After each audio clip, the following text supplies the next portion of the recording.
Good morning. We're so excited to be here. I am Stephanie Balkin, the Director of Arts and Talks and Adult Programs at the JCC of Mid-Westchester. We are bringing world-class arts and culture to the heart of Westchester. And now in virtual, we have people from all across the country here. So it's very exciting for our programming. We are delighted to have Alexandra Silber here as part of our Book Talk Thursdays. I will tell you a little bit about her in a moment. You are in for a real treat. We just as some housekeeping, this is being recorded for use at a later date. If you have questions for Alexandra or myself, please feel free to put them into the chat. Also, I wanted to mention that today is May 14th. Today was the day that Israel was declared a state in 1948 by David Ben-Gurion. And I just thought it was worth mentioning as we bring forth Jewish and Israel and arts and cultural programming to all of you through Arts and Talks. So we are delighted to be here. We have a very special guest with us, a Broadway star.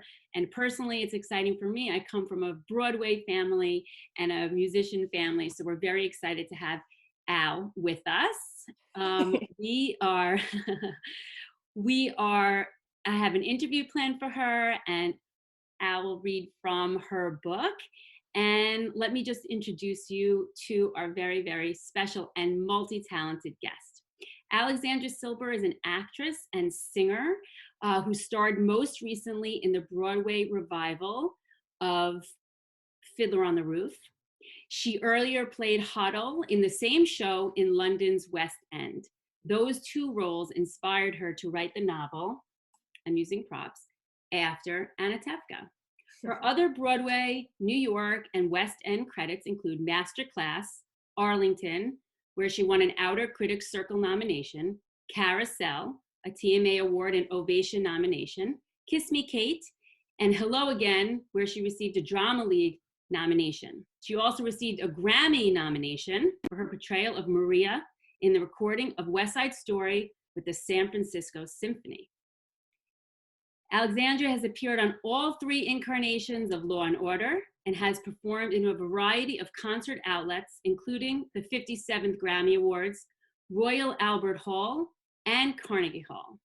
She lives in New York, and you may have seen her when we presented the documentary film Miracle of Miracles at the JCC of Mid-Westchester Bentheim Theater last June.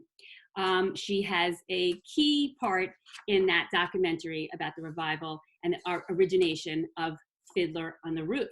So please help me welcome Al Silber. Hi, everybody. We are so excited to see you.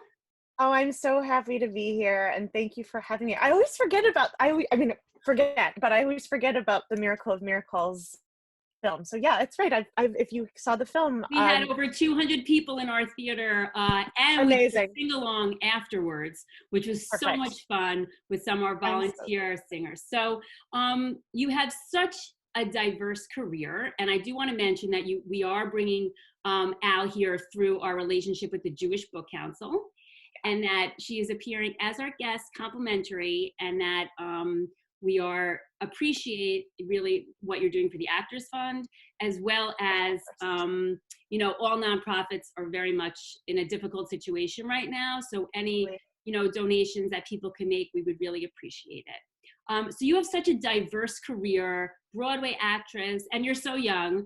So a Broadway actress, singer, Grammy nominated, author of 2 novels, a blogger, essayist. Can you give us a little bit of a background on your career trajectory? And I do know that you traveled to Scotland to start your acting, to go to acting school, which is a big step. So please tell us a little bit about your path to everybody's dream of being on Broadway. Sure. So first of all, first of all, we have a very special guest. This is my extremely famous cat who's interrupting everything. This is Tatiana Angela Lansbury. Oh. And she will that's her last appearance because she's going to be So it must be true then that you are a big fan of Angela Lansbury. To say that I'm a big fan, like, doesn't quite encapsulate it. Like, I'm a what I like to call a Fansberry, Angela Fansberry. She's my idol, and I just when I met her, I was like, as I was walking toward her, just going, do not tell her you named your cat after her. Do not tell her you named your cat. You don't want to come in too hot. So just to answer your question about my trajectory, the sort of like Cliff's Notes version is, I was born in Los Angeles, where I lived until I was 9, and then my family moved to Metro Detroit, the Metro Detroit area. And I lived in a beautiful leafy sort of Wonder Yearsy suburban upbringing, and always very artistic and like a deep and quiet introverted kid, but also had all of these talents in the performing arts. And I think, I know that one of the huge defining mythologies of my life, I think we all have them, was that pretty quickly after we moved to Michigan, my father was diagnosed with cancer, and I was really only about 9 or 10 years old. And I think that the big theme is that I turned to the arts, both literature and the performing arts, in with the same needs to be filled, but for very different reasons. I think I turned to literature to talk, if you will, about very, very big life or death philosophical questions that I was thinking about and facing, but didn't have any peers to discuss it with because I was 10. So I could talk about the meaning of life with Tolstoy and John Steinbeck, even though I didn't have peers that I could discuss it with yet. And literature was not only an escape, it was a great healer for me, and really gave me a lot of language to describe the things that I was feeling and thinking about. And then, of course, I was also filled with a lot of emotions. And the theater specifically was a place where enacting emotional life is not only rewarded, unlike it is in real life, but it's necessary for the art form to even be executed.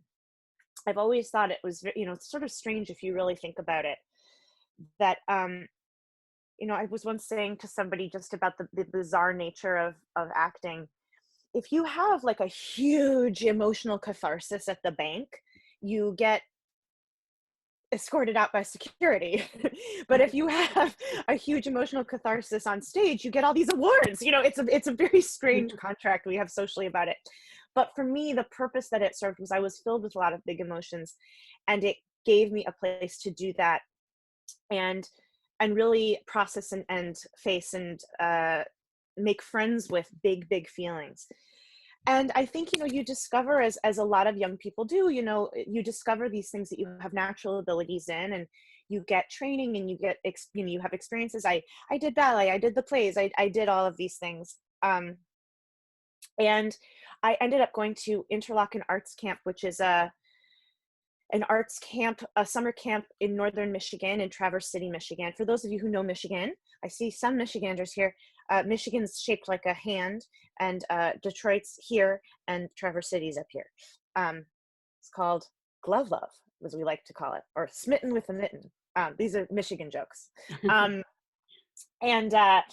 Anyway, I ended up also going to high school at Interlochen, because they have a year-long high school as well.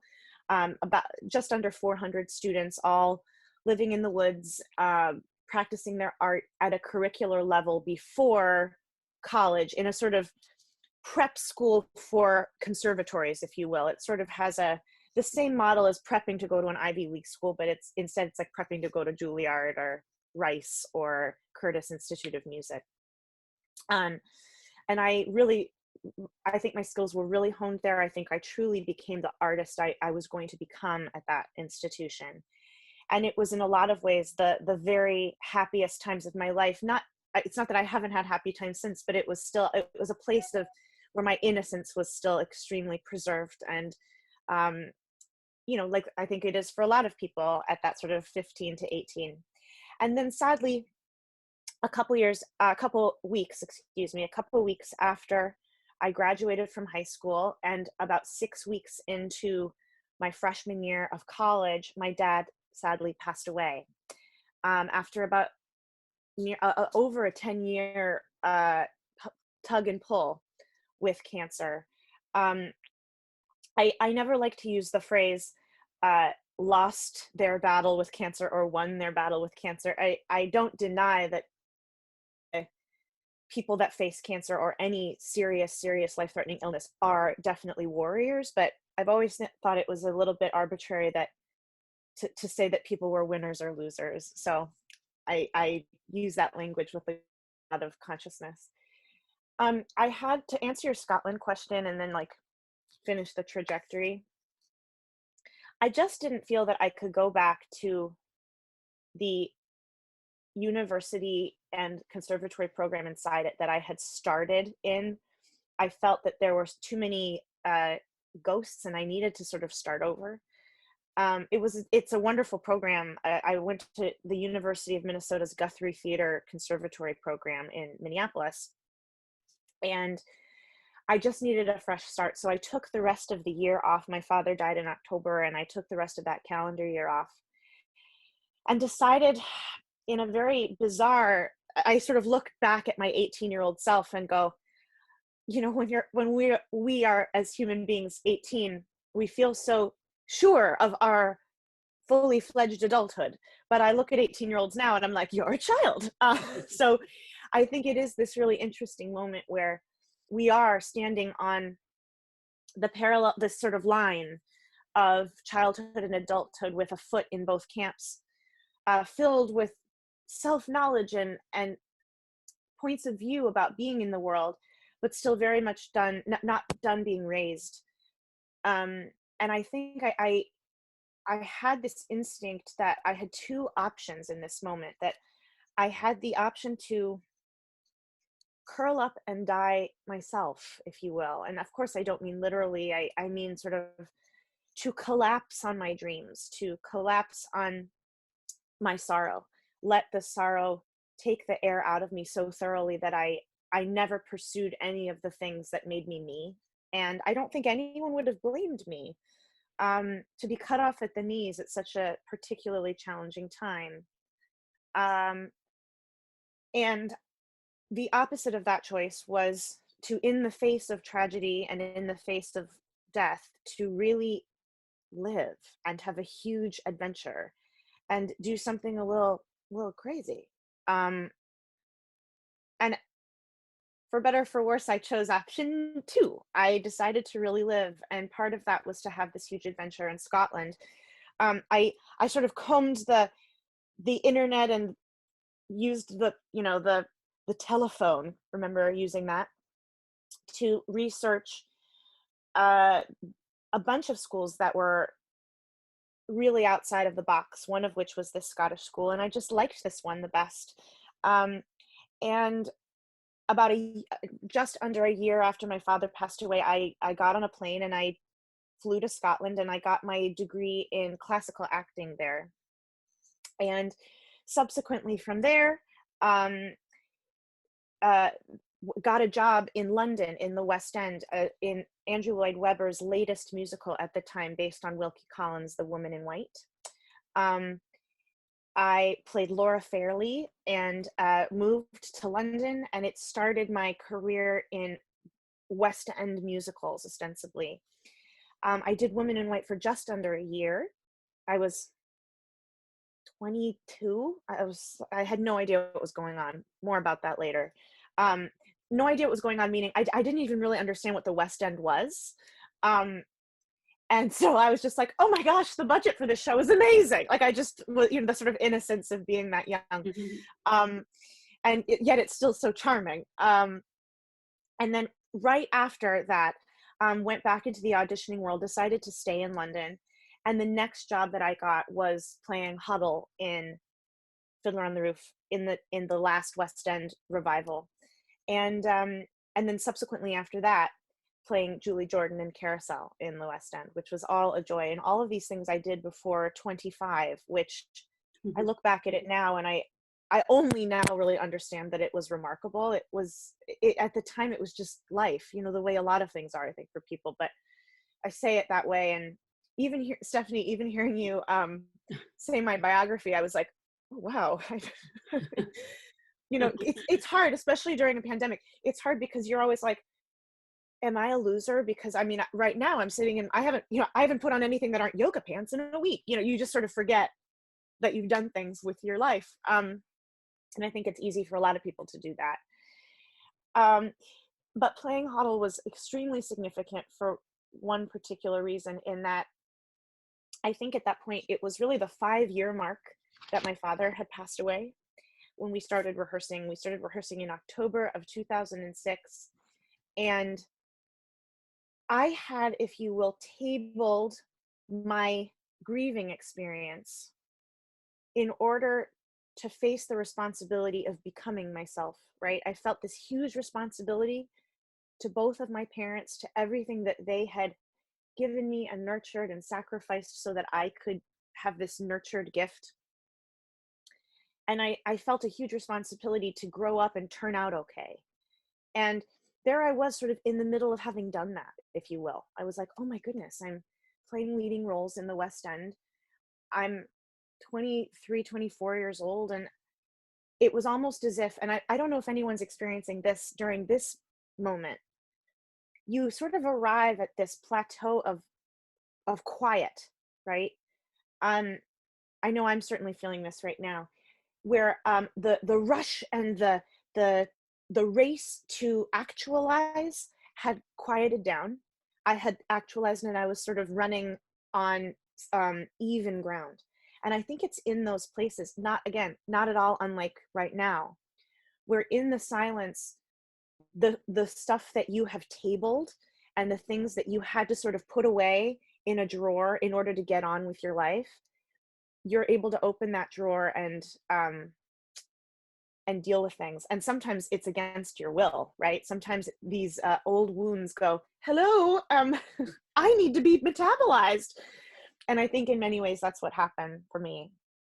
And of course, there I was in this quintessential, I think the quintessential piece about father-daughter relationships, and was facing a lot of emotions in that sense. But additionally, feeling that I had, by fate, if you will, not really gotten the chance that I dreamed of to say a proper goodbye to my dad. And there I was, charged with serving a scene in which I chose my dreams and becoming myself.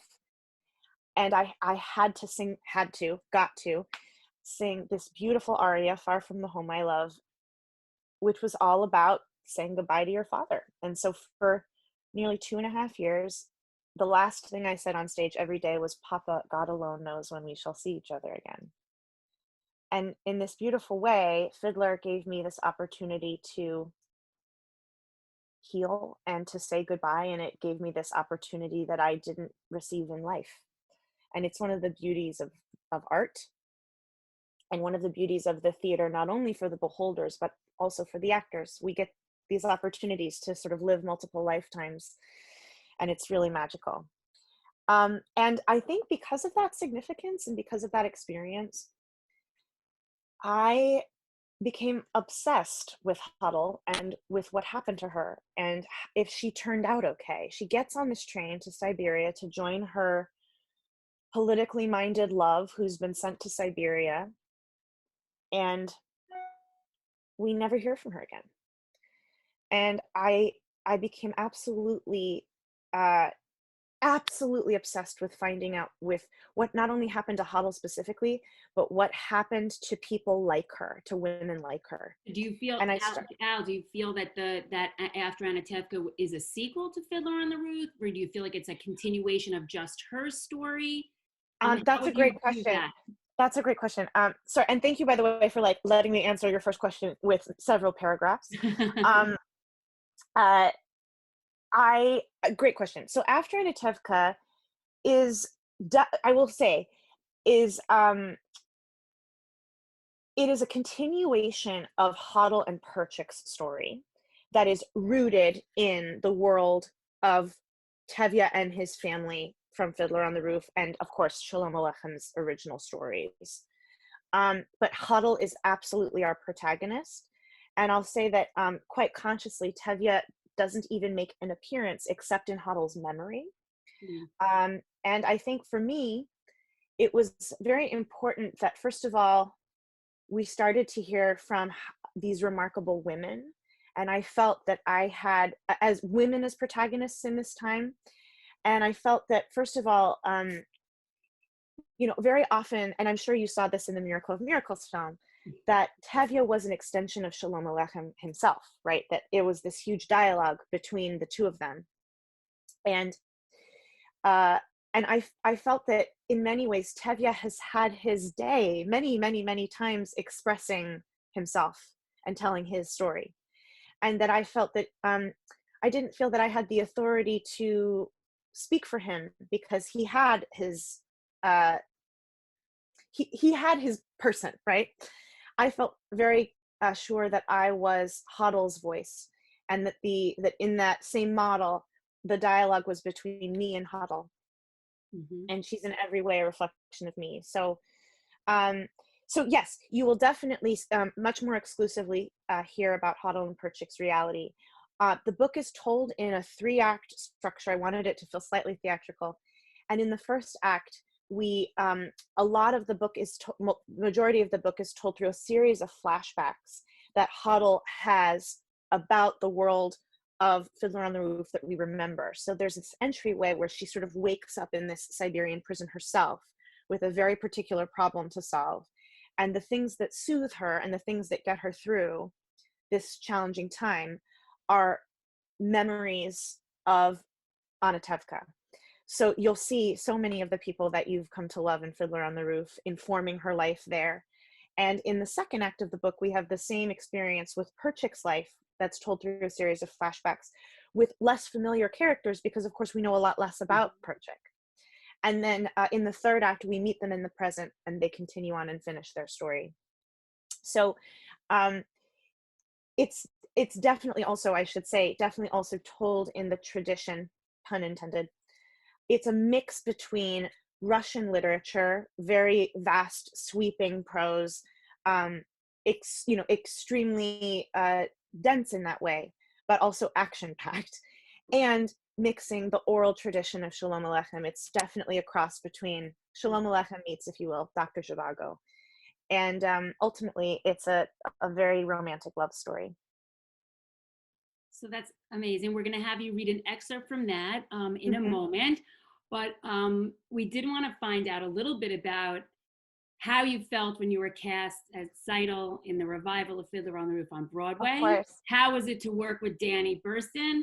Oh, yeah. Tell us a little bit about that exciting experience, and also sort of what's the difference of working between West End in London and the Great White Way.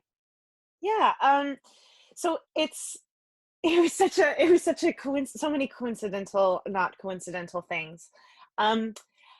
I began writing after Anatevka, after the first production that I did of Fiddler in London, and finished the manuscript in the summer of 2013.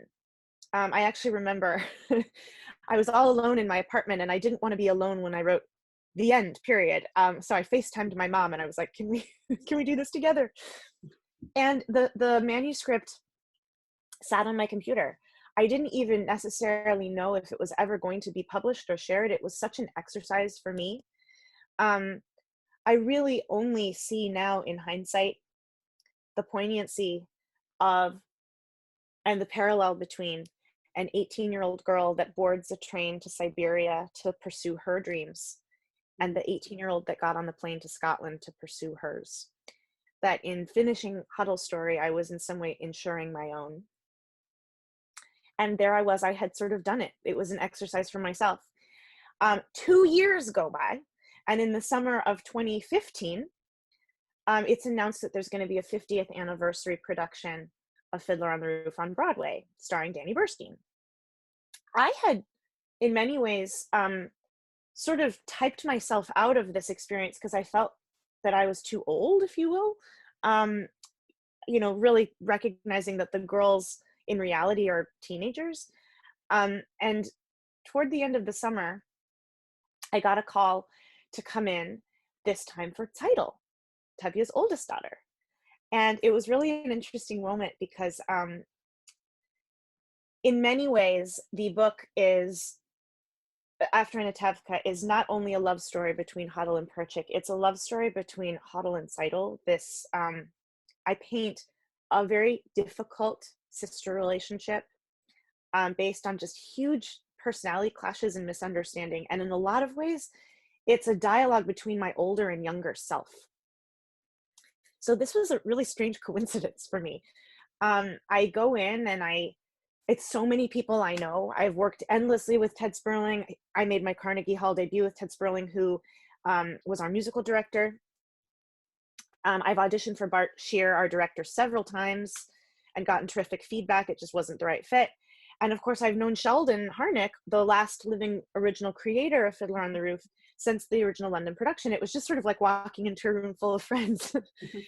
And I did the material.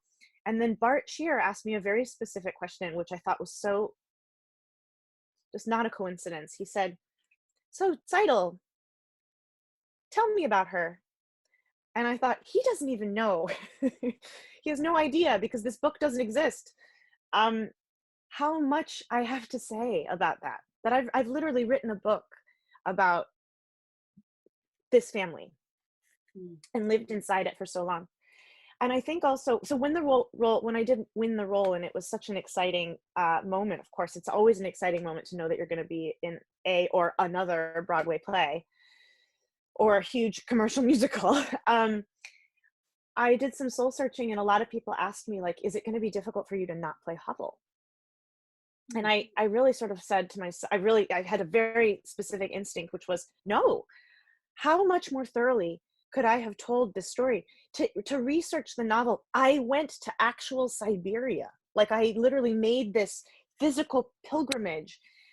I have lived and enacted and ensured the safety and spirit of this character so thoroughly.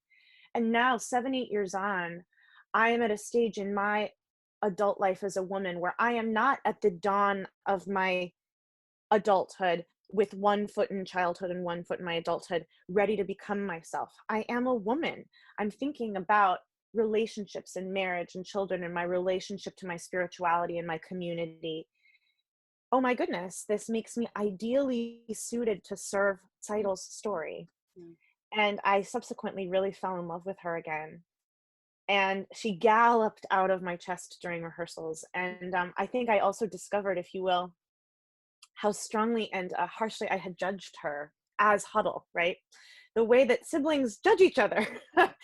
And that in embodying Tzeitel, I was able to sort of go back and tell my younger self / tell Hodel of the past, illuminate for that woman, me / older, younger self, the truth about the situation that made Tzeitel behave the way she did. And I was able to therefore go back and tweak the manuscript with that illumination. And then I just sort of realized, if there were such a thing as like a cherry moment on the slot machine of perfect timing to sell a book, this was it. And so I made some phone calls to friends that knew better than I did. And I was so fortunate and so lucky and so many totally blessed things to have Pegasus Books, this wonderful publisher, buy not only After Anatevka, but my other book, White Hot Grief Parade, my memoir about losing my father, which is a memoir, of course, about something very heavy, but with lots of joy and lots of laughter in it as well. If to quote Sheldon, laden with happiness and tears are both books. And to sort of start my life as an author from the root of my life as an actress, and it all felt very connected. And to answer your question about Danny, Danny Burstein is a 6-time Tony nominated actor, Broadway veteran, and truly the nicest man in show business. He has that moniker for a reason, and he truly was you know, our real papa, our leader, and a true chum, a true friend and pal. Um, they always say in business, right? The fish rots from the head, and it thrives from the head too. And Danny was in every way that. And we still have a really special relationship as a fake family. He signs all of his texts to me FD for fake dad, and I sign mine to him as FK fake kid. And yeah, we all support each other still, and it's a really special legacy to be a part of.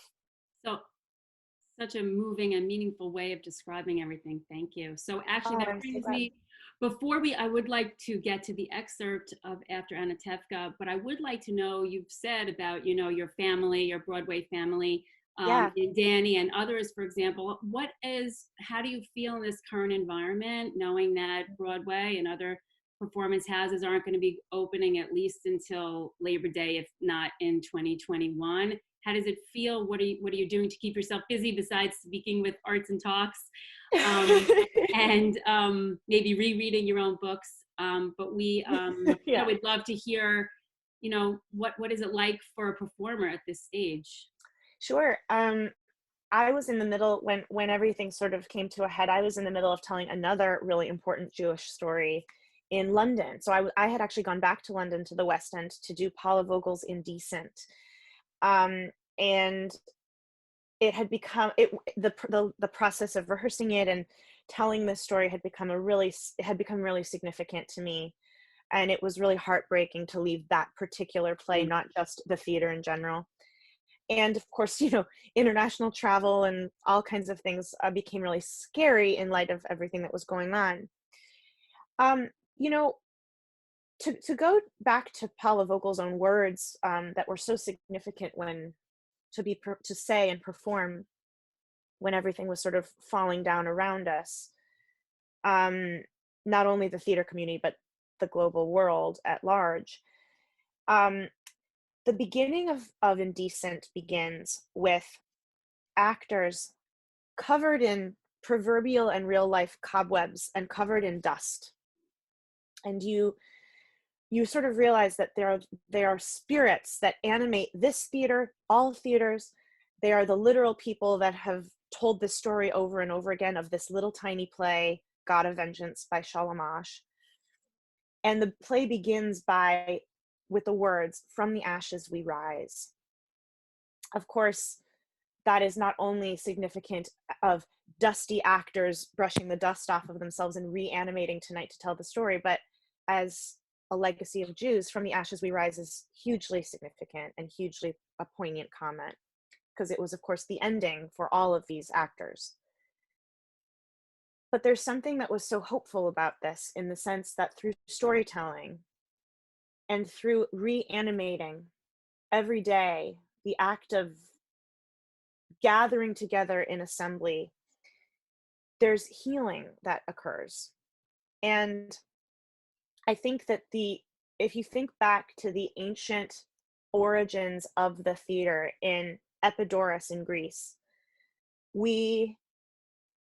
theater was constructed as a social means of group catharsis. The whole concept is that assembly and coming together physically is part of releasing pent up, bottled emotion, and that experiencing that as a group live is incredibly powerful and a huge source of social healing and social change.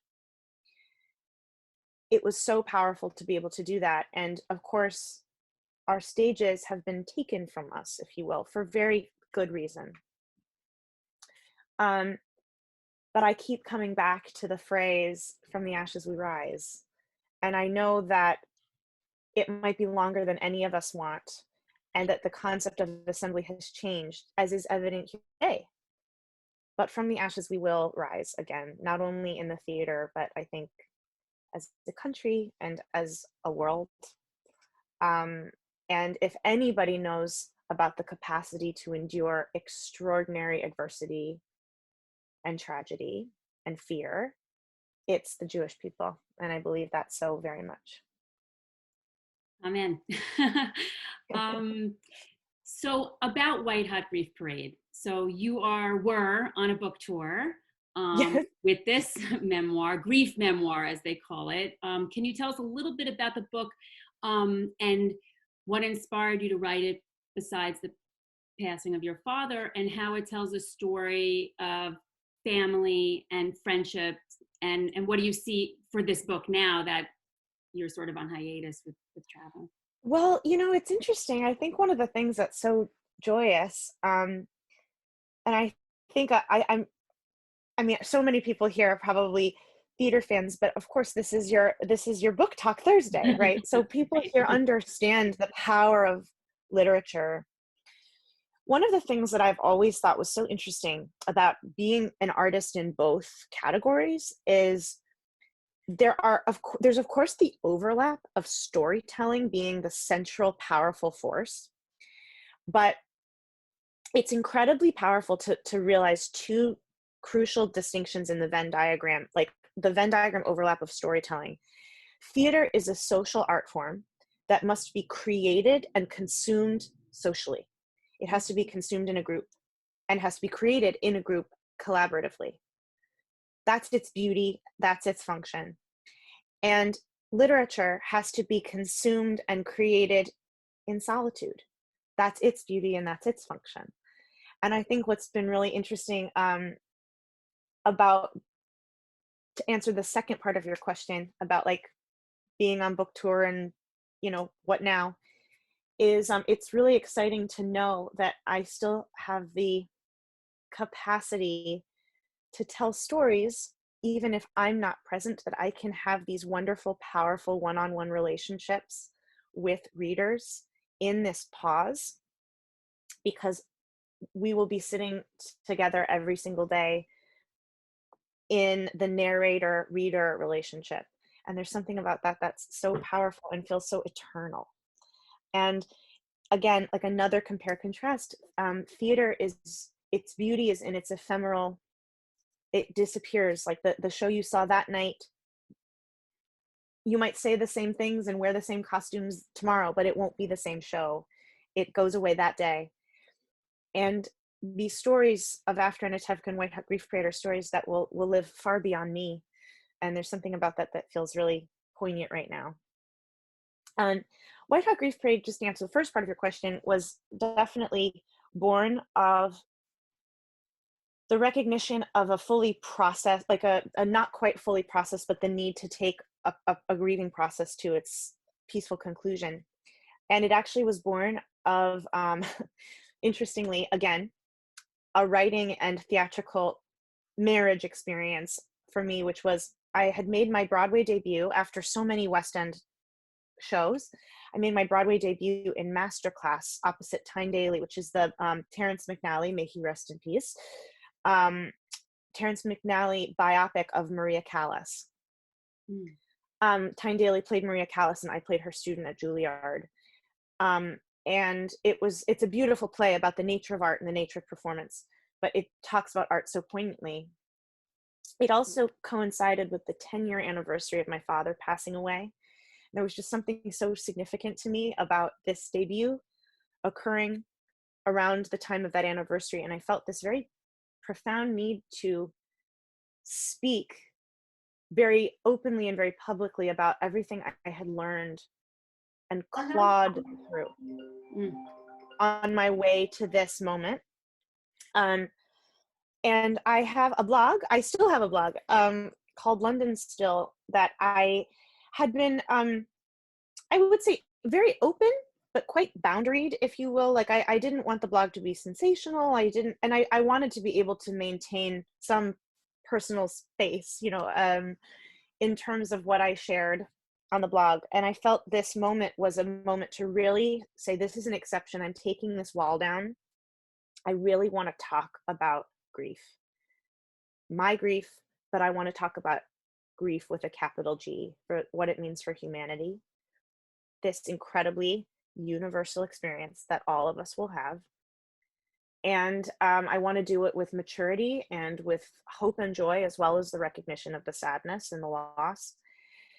And I wrote this blog post called 10 Years. And the truth is the the next morning I put it out in the world. I went to bed, and the next morning my literary agent called me and said, do you know what's happened to this post?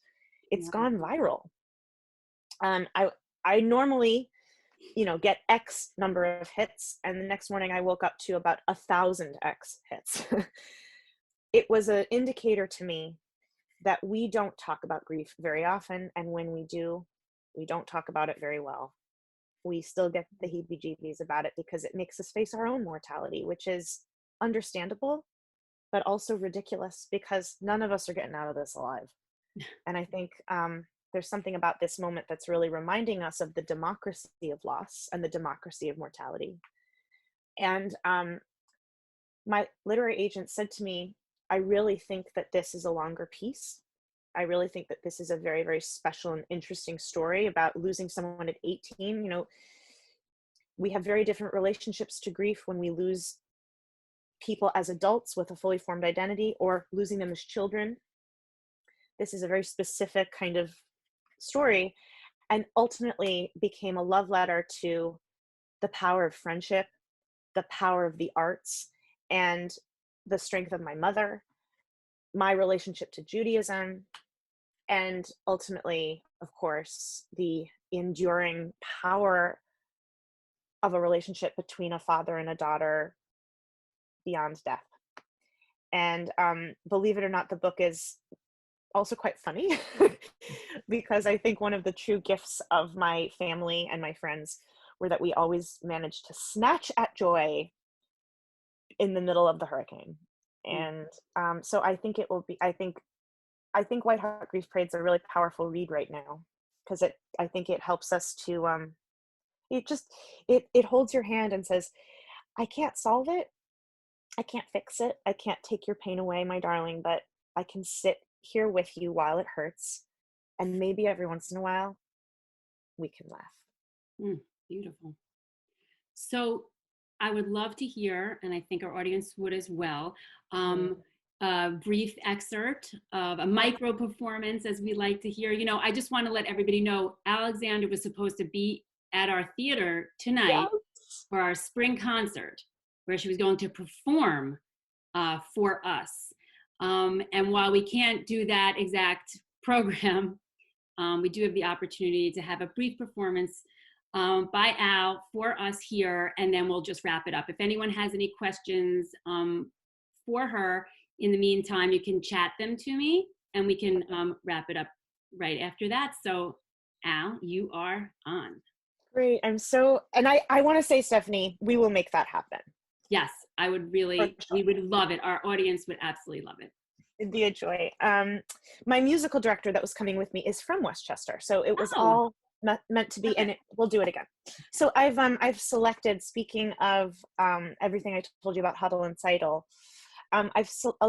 there's an element of my book which is epistolary, told through letters, and the majority of the letters are between Huddle and Tzeitel.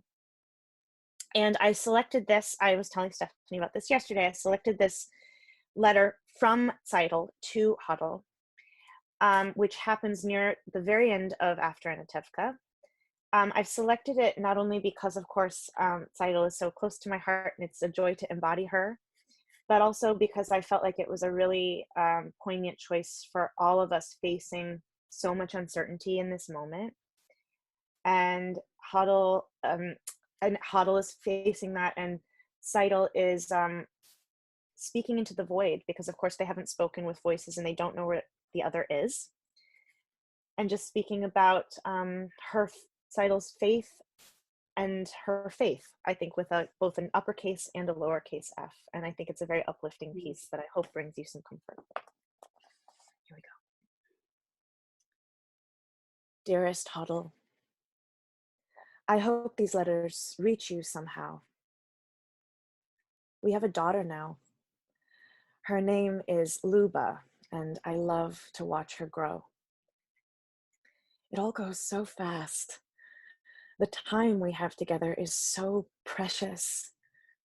Times are turbulent. We are torn apart from loved ones long before we think it may be time to ask forgiveness, to say goodbye. That makes every day a gift. Each day, I tell the children about our family. I so wish you could know them and they you. The other night, as I prepared her for bed, Luba asked if she would ever meet you. And I realized, Huddle, that I did not know the answer. The children pulled their sheets down. Jacob helped little Luba lift her tiny self into the bed. Then Jacob said he did not understand. If he had never met you, if he had never touched you or seen the place where you lived, how could he know that you loved him? And how could you feel his love in return? Every day, I am blessed. My own children showed me that in our separation, our love is just like God's. I cannot point to his house upon a map, just as I cannot point to yours, but still, I feel your love from far across the Urals as I trust you feel mine in return. So it is with God. So it is, I hope, when we leave this earthly realm and return to our ultimate home. But is this not home, Mama? Luba asked, and I relayed Huddle that one day we shall all go home. Home, Huddle, that place beyond the place where we rest our heads every night, where our centerpieces and our sewing, our carefully prepared meals simply do not matter, where our petty little differences and competitions with one another do not matter anymore. And I thought of you. It is odd, Hadala, because I do not know if you shall ever read this. I feel compelled to tell you more than ever. Home, where love shall reign supreme. The kind of home you always held within your heart, my dear sister. The kind no meaningless skill of mine could ever fully capture. How I love you, Huddle. It aches within me that I failed to show you in so many ways. That I provided you with every comfort but the comfort of my heart. Yet I know that we shall both, as we always did, return to one another. For the love beneath our struggle is so strong. Perhaps in time, the Lord shall reveal to us why it is so difficult. As the prophet Isaiah spoke, fear not. I have redeemed you. I've called you by name and you are mine. When you pass through the waters, I will be with you. And through the rivers, they shall not overwhelm you. When you walk through fire, you shall not be burned, and the flame shall not consume you. I am convinced that what joins all humanity together is our capacity to endure. Endurance is the condition under which we may feel both the glory of our distinctiveness and the depths of our sameness. Endurance, which is distinct from suffering. I have not seen the world as you have, dear sister, but I can see that endurance unites us. Endurance that is thus holy. I trust that somewhere we shall be together again. And until that day, I send my love out to you and shall continue to do so, Hadala, until one day we can finally go home. Your loving sister, Tzeitel.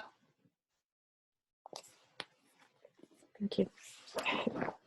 Absolutely beautiful. We've had so many questions. I don't think we're going to get to all of them. So sorry. But that just shows what a wonderful, wonderful person you are, and the kind of performance and literary chops you bring. So I guess in order to wrap it up, we'd just like to know what's next for you. Great. Well, I'm one of the lucky ones that hopefully has some kind of a job on the horizon. I was supposed to play Nellie Forbush this summer at Barrington Stage in the Berkshires. The production itself has been moved to next summer, but the incredible vision of Julianne Boyd, the artistic director of Barrington Stage, she's decided to do a 6-foot socially distant concert version outdoors to celebrate all coming back together this summer. So should you be in the Berkshires this summer and feel like some really celebratory love songs, you will see me washing that man right out of my hair. And if you want to see the production, come back next year. And there are plans to rise from the ashes with Indecent at the top of next year back in London. And I actually see there are some people on this call that did indeed see the 2 performances of Indecent that we had before we all closed down. And I just want to know, I'm actually very choked up. I just want you to know, those of you who were there that have come today, it's been so comforting to know that the beauty of that work was witnessed and that it was real. So thank you so much. You also had some people from London who saw you in Ireland, Kiss Me Kate, and people with Indecent, and somebody asking if After Anatevka is going to become its own musical. And you may quickly can say anything about that if you want. Oh, sure. I don't think that After Anatevka will become its own musical, but I'm a never say never person.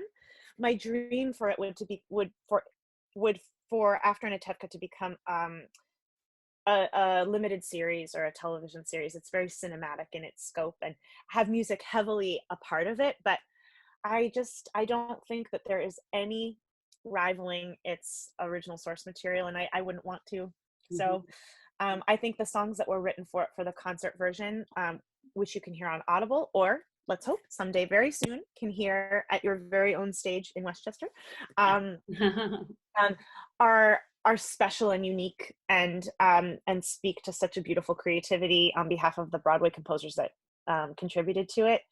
But seeing it fully animated has never really been the dream for me. So isn't it exciting how international this call has become? And what I love about it is that Arts&Talks is going international. I love it. So we appreciate we appreciate everybody here and for being here, and we'd like to give a big round of applause Thank to you so much. for her remarkable literary and performance. We're just so delighted to have had you, and it's really been our honor. Thank you. And so just on another note, we would like to let you know a little bit more about what's happening with Arts&Talks. We have, in 2 weeks, we have a wonderful local author from Scarsdale, Jackie Friedland, going to be speaking about her second book. We have at weekly our crossword coach. We have Mimi Roca and Maya Wiley, 2 legal analysts talking about the current situation in justice and law. And we are going to be starting a drive-in movie theater in the back parking lot of the JCC of Mid-Westchester for the summer. We have a concert series, and we have a lot going on. And even though we're not together in person, you can really feel the community. And just as part of that, as I mentioned previously, we could not do any of these programming without your support. We bring these to you complimentary, and we hope that you will dig deep if you can and make some kind of a contribution. And if you want to join my mailing list, again, I'm Stephanie Balkin, the Director of Arts&Talks. You can reach me at jccmw/arts&talks. And we look forward to seeing you at upcoming events. Alexandra, thank you so much.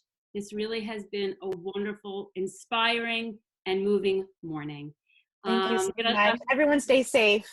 I'm going to unmute everybody, I think, if I can, just so you can say hello. And we'll see Thank you so much. Next time. Okay. Wonderful. Wonderful, Alexandra. Thank you. Bye-bye, everybody. Thank you all for being here. See you next time. And greetings from Toronto. Oh, amazing. We've got London, Toronto, Ireland, City, Florida. Fantastic. It was beautiful. Beautiful. Thank you. Awesome. All right. Bye, everyone. Have a fantastic day. Stay safe and stay healthy. Thank you. Thank you. Bye. Thank you. Bye.